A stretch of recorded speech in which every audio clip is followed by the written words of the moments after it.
नमस्कार, मनी मंत्र में आपका स्वागत है। मैं हूं पंकज पचौरी और आज हम आपकी मुलाकात एक बार फिर करवाएंगे उस शख्स से जिसने हिंदुस्तान को अब तक का सबसे बड़ा ब्रांड देश के लिए दिया है, जिसका नाम था इनक्रेडिबल इंडिया। अमिताभ कांत, बहुत बहुत शुक्रिया स्टूडियो में आने के लिए। अमिताभ कांत का नया जो स्वरूप है वो देश को एक दूसरी शक्ल दे सकता है और उसका नाम है DMIC, यानी कि दिल्ली मुंबई इंडस्ट्रियल कॉरिडोर। ये इस समय देश का सबसे बड़ा इंफ्रास्ट्रक्चर प्रोजेक्ट है और इसके पहले फेज में, सिर्फ पहले फेज में, इसमें कोई $100 बिलियन का इन्वेस्टमेंट होगा और जापान की मदद से बनाया जा रहा है, जिसमें कि $10 बिलियन जो है वो जापान इसमें दे रहा है। और हिंदुस्तान की सरकार का इस समय आप ये कह सकते हैं कि ज्यूल इन द क्राउन, सबसे ज्यादा महत्वपूर्ण प्रोजेक्ट यही है।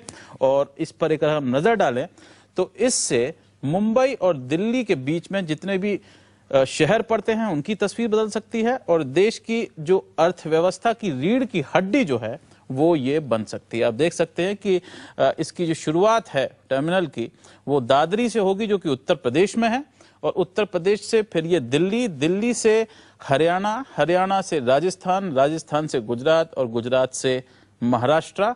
और जवाहरलाल नेहरू पोर्ट जो है हमारे मुल्क का सबसे बड़ा बंदरगाह, वहां पर यह खत्म होगा। और इसमें सड़क भी होंगी, इसमें एक रेल कॉरिडोर होगा जो कि फ्रेट कॉरिडोर है, फास्ट स्पीड। और इसमें कुल जमा में अगर देखा जाए तो लाखों नए जॉब्स बनने की संभावना और अवसर भी होंगे। बहुत बहुत शुक्रिया आपका आने के लिए।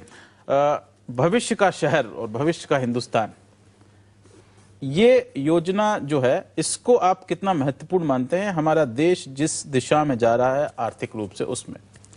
मेरे विचार से ये भारत की बहुत ही महत्वपूर्ण एक प्रोजेक्ट है और उसका खास कारण ये है कि अगर भारत को 9 और 10% से आगे बढ़ना है अगर, तो ये ज़रूरी है कि भारत 9-10% GDP ग्रोथ अगले 30 वर्षों, दैट इज़ अगले 3 डिकेड तक लगातार करती चली जाए। और ये ज़रूरी है क्योंकि तभी हम बहुत ज़्यादा लोगों को एम्प्लॉयमेंट दे सकते हैं और जो हमारी पॉपुलेशन पॉवर्टी लाइन के नीचे है उनको उठा के ला सकते हैं। और ये हिस्ट्री में पहले जापान ने पोस्ट वर्ल्ड वॉर 2 के बाद किया, करीब 32 साल लगातार 9-10% की ग्रोथ की। उसके बाद कोरिया ने की, सिंगापुर ने की, ताइवान जैसे छोटे राज्य ने की और हाल के समय में चाइना ने की है। तो ये हिस्ट्री को देखते हैं तो ये हो सकता है।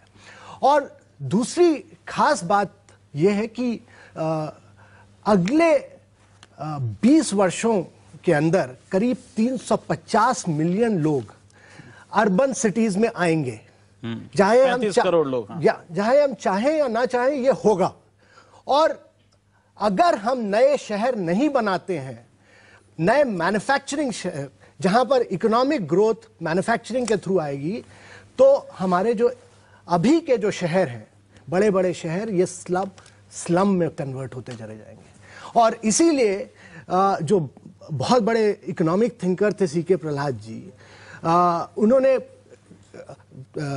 करीब अपनी डेथ के करीब 5-6 महीने पहले बोला कि भारत को जब भारत 75 वर्ष का होता है 2022 में, अभी से लेकर 2022 तक 500 नए शहर 1-1 मिलियन पॉपुलेशन के बनाने बहुत जरूरी हैं। ये उन्होंने कहा सबसे महत्वपूर्ण काम होगा।